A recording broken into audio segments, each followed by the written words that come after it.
रविवार आणि माशांचा बेत हे आमचं नेहमीच ठरलेलं असतं. कधीतरी मग चिकन आणि इतर नॉनव्हेज रेसिपींची दावत आमच्याकडे या सुट्टीच्या दिवशी नेहमीच पाहावयास मिळते. आजचा रविवार तसा निवांतच, पण लगबगीने का असे ना मासळी बाजारातून मासे घेऊन आलो. तसं थोडं लवकर गेल्यास बऱ्यापैकी चांगले मासे भेटतात, पण उशिरा मात्र जाऊ नये. त्यामागची कारणं सुद्धा तितकीच निराळी. आजच्या या रेसिपीसाठी मी सोन्याची मासळी आणली होती. सोन्याची यासाठी की सोनेरी रंगाची, चमचमणारी आणि सर्व माशांची राजकुमारी अशी उपमा त्या मासळीला द्यायला हरकत नाही. मांदेली मासे माझे माशांच्या प्रकारातले सगळ्यात आवडते मासे तुम्ही म्हणू शकता. समुद्राच्या पाण्यात चमचमणारी ही मासोळी कशी दिसत असणार असा प्रश्न मला नेहमीच पडायचा. जेव्हा जेव्हा मांदेली बाजारातून आणली ती हातात घेऊन पाहण्याचा मोह मला आवरता आला नाही. ते सारं सांगेन केव्हा तरी. माझ्या एका मैत्रिणीला हे माहिती नव्हतं की मांदेली माशांचं कालवण सुद्धा खूप भारी होतं. त्यासाठी आजच्या या व्हिडिओमध्ये मी तुम्हाला मांदेली माशाचं कालवण बनवून दाखवणार आहे. तसं अर्धी मांदेली फ्रायसाठी सुद्धा काढून ठेवली. आमच्याकडे मांदेलीचं फ्राय सगळ्यांनाच आवडतं. मी तर म्हणतो तुम्हाला जर कुरकुरीत तळलेली मच्छी बनवायची असेल तर मांदेली फ्राय जरूर करावी. कशी करावी, कशी बनवावी याचा व्हिडिओ सुद्धा मी बनवला आहे. त्या व्हिडिओचं लिंक मी डिस्क्रिप्शनमध्ये टाकलेला आहे, तो सुद्धा तुम्ही नक्की पहा. आता तुर्तास तरी जास्त वेळ न घालवता आजच्या या रेसिपी व्हिडिओकडे आपण वळूया. तोपर्यंत मला सुद्धा खात्री आहे की तुम्ही चॅनलला सबस्क्राईब करून ठेवलंच असेल. घरगुती रेसिपींचे छान छान व्हिडिओ मी आपल्यासाठी नेहमीच घेऊन येत असतो. त्यासाठी तुम्ही आत्ताच चॅनलला सबस्क्राईब करून ठेवा. बाजारातून आणलेली मांदेली साफ करण्यासाठी तसा फारसा वेळ लागत नाही. शक्यतो मांदेली घेताना आपण मासेवाल्यांकडूनच साफ करून मागावी, किंवा ते शक्य नसेल तर आपणच घरच्या घरी ती स्वच्छ करावी. मांदेली या प्रकारे लालसर सोनेरी असतात. मांदेली साफ करताना आधी डोकं कापून घ्यावं, मग विळीवर मांदेल्याचं शरीर घासून खवलं काढावी. मग त्याला असणारे पंख तर पोटाचा भाग काढून या प्रकारे उरलेला मांदेली मासा घ्यावा. शक्यतो मांदेली घरच्या घरी साफ करावी. मांदेली साफ करून झाल्यावर ती 1-2 पाण्यात स्वच्छ धुवून घ्यावी. जितकी चांगली ही मांदेली आपण धुवून घेऊ तितकंच चांगलं असतं. या प्रकारे सर्व मांदेली धुवून साफ करून मी वेगळी काढून ठेवणार आहे. आता वाटणाचं साहित्य बघून घ्या. वाटणाच्या साहित्यामध्ये माशांची भाजी बनवताना मी शक्यतो ओला नारळ घेत असतो. त्यासोबतच टोमॅटो थोडे जास्त असलेले बरे. आलं, लसूण, कोथिंबीर आणि मिरच्या मी घेतलेल्या आहेत. वाटीमध्ये मी चिंच भिजत ठेवली आहे. या चिंचेचा कोळ कशा प्रकारे बनवावा हे सुद्धा मी तुम्हाला दाखवणार आहे. मिक्सरच्या भांड्यामध्ये मी अर्धा चमचा धने आणि अर्धा चमचा जिरे घेणार आहे. त्यानंतर मिरच्या आणि कोथिंबीर, आले आणि लसूण हे सर्व साहित्य पहिल्यांदा मी वाटून घेणार आहे. ते वाटून झाल्यावर बाजूला ठेवणार आहे. टोमॅटो पेस्ट बनवून घेणार आहे आणि खोबरं सुद्धा मी वेगळं वाटून घेणार आहे. आता तुम्ही पहा, या प्रकारे 3 प्रकारचे वाटण मी 3 वेगवेगळ्या वाट्यांमध्ये काढून घेतलेले आहे. हे 3 प्रकारचे वाटण वेगवेगळ्या पद्धतीने आपल्याला या भाजीमध्ये वापरायचं आहे.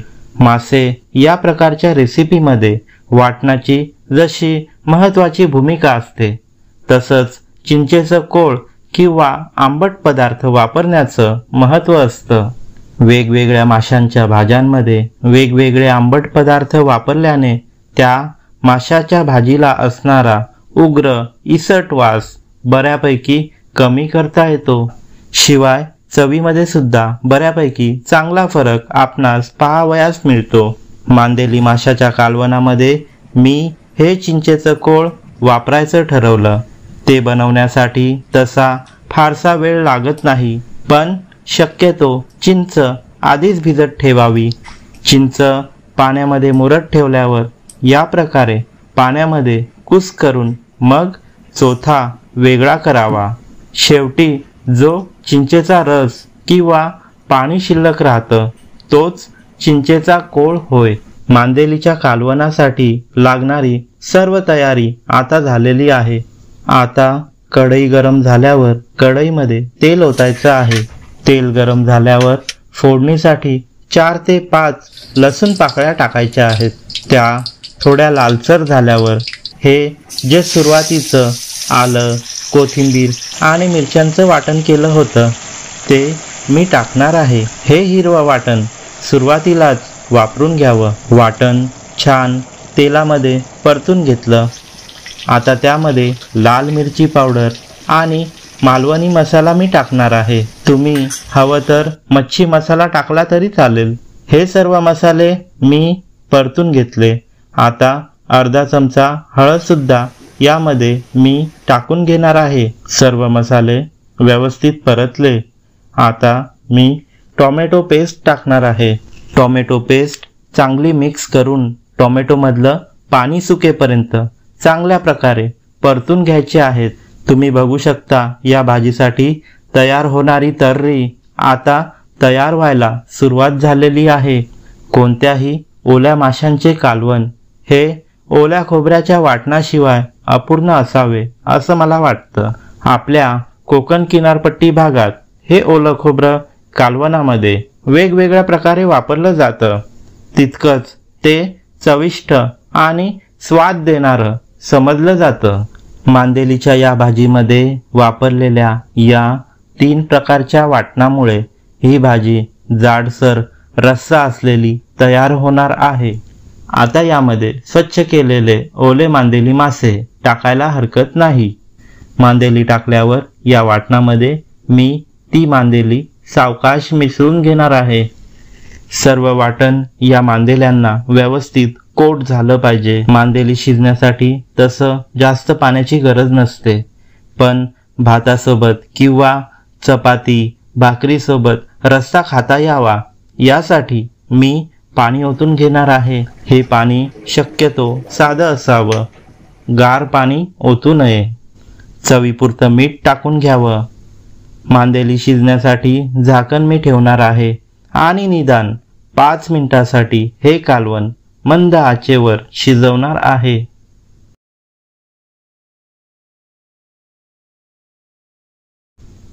5 मिनिटं झालेली आहेत। आता या मांदेली माशाच्या कालवणामध्ये मी चिंचेचं कोळ ओतून घेणार आहे। ते टाकण्याची योग्य वेळ भाजी शिजायला थोडीशी बाकी असते, त्यावेळी हे चिंचेचं कोळ आपण टाकून घ्यावं।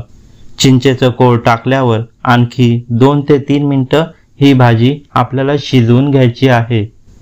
उकळ आल्यावर मी गॅस बंद करून घेणार आहे। भाजी थंड झाल्यावर त्यामध्ये मी सजावटीसाठी कोथिंबीर टाकणार आहे। मांदेलीच्या कालवणाला आलेली लाल भडक तर्री पाहून आता तोंडाला पाणी सुटते आहे। चला आता मांदेली मासे कालवणातून प्लेटमध्ये काढून घेऊया। पहा किती परफेक्ट ही मांदेली शिजून खायला तयार झालेली आहेत। कालवणाचा झणझणीत तर्रीवाला रस्सा चपाती भाकरीसोबत खाताना नक्कीच आजची मेजवानी स्पेशल होणार आहे। एकदा खाल्लं की या मांदेली माशाची चव तुम्हाला विसरता येणार नाही। तर तुम्ही कधी बनवणार अशा प्रकारे या मांदेली माशाचं कालवण?